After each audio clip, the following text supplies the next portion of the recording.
Olá, irmãos, graça e paz, espero que estejam firmes e bem. O texto de hoje está lá em Mateus, capítulo 8, versículo 26, e diz o seguinte: Por que vocês estão com tanto medo, homens de pequena fé? Irmãos, a cada nascer do sol, a cada dia que se inicia, parece trazer novas razões para que você tenhamos medo. Parece até que o medo alugou um prédio bem aqui do nosso lado e não arreda o pé.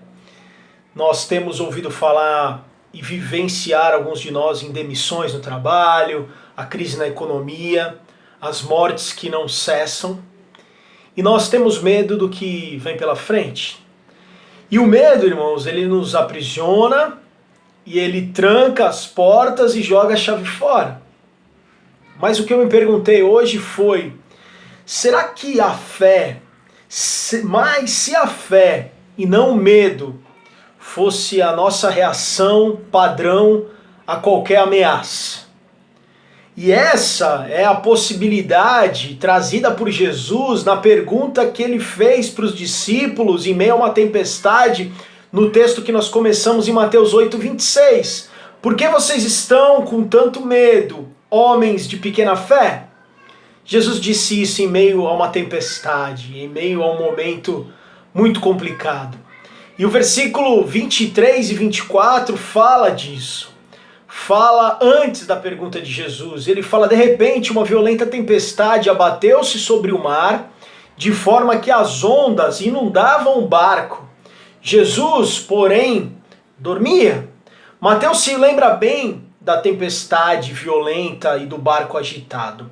A palavra que Mateus usa aqui para falar do tamanho da tempestade, em algumas versões traduzida por violenta, é uma palavra chamada seismos, é um tremor, uma erupção de céu e mar. Mateus, essa palavra é tão importante que Mateus usa a mesma palavra em outras duas ocasiões. Uma vez na morte de Jesus, em Mateus 27, 51 a 54, porque o Calvário tremeu. E mais uma vez, lá em Mateus 28, versículo 2, na ressurreição de Jesus, quando a sepultura tremeu. Isso nos leva a entender a gravidade da tempestade, a gravidade do que estava acontecendo. Em algum momento, os discípulos estão ali tranquilos, conversando, se divertindo, curtindo a viagem. No instante seguinte, eles estavam bebendo água do Mar da Galileia por causa das ondas. Era uma tempestade violenta. E nós temos ali no barco marinheiros experientes como Pedro e João, e que lutavam para manter o navio em pé. Em meio a tudo isso, irmãos, o versículo 24 diz que Jesus, porém, dormia. Os discípulos gritavam e Jesus sonhava. O trovão rugia e Jesus roncava. Ele não estava tirando uma soneca, ele estava dormindo profundamente. Marcos, no capítulo 4, versículo 38, adiciona alguns outros detalhes sobre isso. E Marcos diz que Jesus estava na popa, dormindo com a cabeça sobre um travesseiro. E dormir na popa, irmãos, era algo pouco prático. Não tinha espaço, não tinha proteção. Os pescadores usavam a popa para guardar as suas redes, num abrigo que era construído ali para isso. Jesus provavelmente estava dormindo nesse lugar, num abrigo para redes. Lembre-se, não era uma soneca, era uma bela dormida. E o sono de Jesus, e esse profundo sono, perturbava os discípulos em meio a uma forte tempestade. Então, lá no versículo 38 de Marcos 4, eles perguntam: mestre, não te importa que morramos? Ei, mestre, a gente vai morrer. A tempestade é séria. O que está acontecendo é sério. Irmãos, o medo nos traz algumas consequências. A primeira consequência é que o medo corrói a nossa confiança na bondade de Deus. Quando vem o medo, nós começamos a perguntar: será que Deus me ama? Será que Deus existe? Será que Deus esqueceu de mim? Será? A segunda coisa é que o medo enfraquece a nossa memória. Os discípulos tinham razões suficientes para confiar em Jesus. No capítulo 4 de Mateus, versículo 23, Jesus estava curando todas as enfermidades e doenças entre o povo, não algumas, mas todas. No versículo 8 de Mateus 8, versículo 16, ele está expulsando demônios. Ele está curando doentes com uma só palavra. Por que os discípulos não se lembraram dos feitos de Jesus? Porque o medo, irmãos, cria em nós uma espécie de amnésia espiritual. O medo limpa a nossa memória, nos faz esquecer o que Jesus já fez e como Deus é bom, como Deus é poderoso, como Deus cuida de nós. A terceira consequência do medo, irmãos, é que o medo limpa toda a nossa felicidade. Nós não estamos felizes, alegres quando temos medo. Quando o medo molda a nossa vida, a segurança se torna o nosso Deus. Os temerosos não conseguem, irmãos, amar profundamente, porque o amor é arriscado. Eles não podem dar aos pobres, porque a benevolência não tem garantia de retornos. Os temerosos, os que têm medo, não podem sonhar livremente. A adoração da segurança enfraquece a grandeza.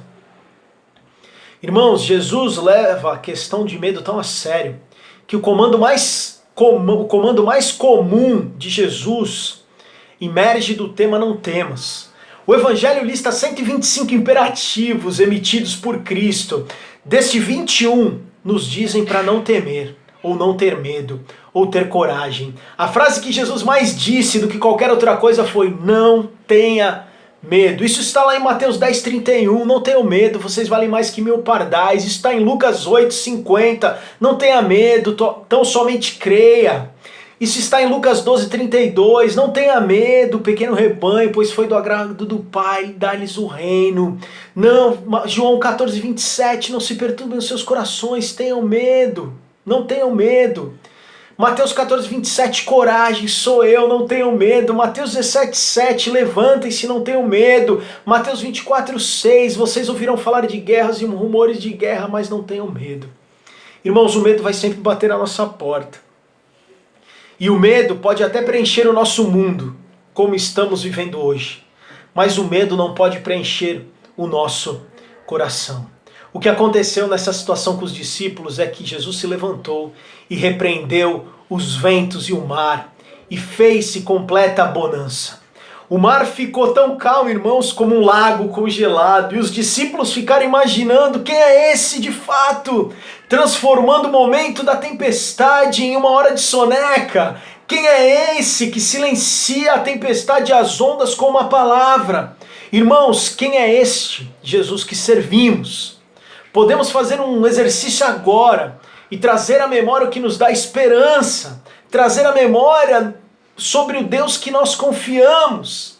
Irmãos, Malaquias 4:2 diz o seguinte: para vocês que reverenciam o meu nome, o sol da justiça se levantará, trazendo cura em suas asas. Irmãos, a minha oração é que sejamos curados de todo medo, e que tenhamos a nossa fé e confiança renovadas naquele que pode repreender os ventos e acalmar o mar. Não temas, não tenha medo, Deus está conosco. Confie, Deus nos abençoe.